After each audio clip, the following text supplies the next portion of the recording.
En 1759, la bataille des Plaines d'Abraham scelle le destin de la Nouvelle-France. Le marquis de Montcalm, mortellement blessé, réalise trop tard l'abandon de Louis XV. Ce moment marque le début d'une mémoire blessée où la vengeance devient le cri des âmes trahies.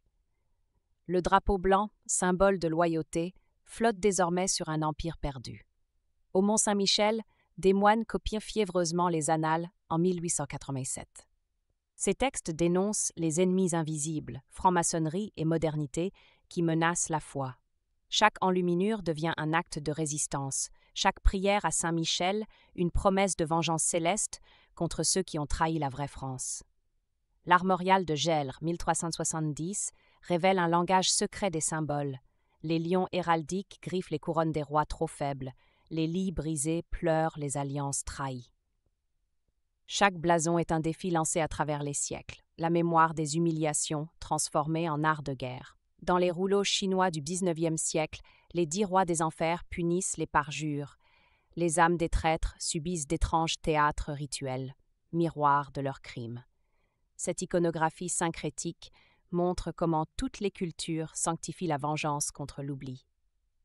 1863. Des soldats français engagés dans la guerre de sécession écrivent leur désenchantement. Leur idéal de gloire se brise contre la réalité industrielle des champs de coton embrasés.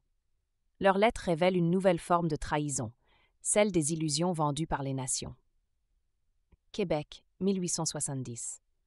Sous la domination britannique, les Ursulines enseignent secrètement le français aux enfants. Leur chapelet devient alphabet.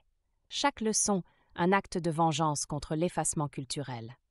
Ces femmes transforment leur couvent en forteresse de la mémoire.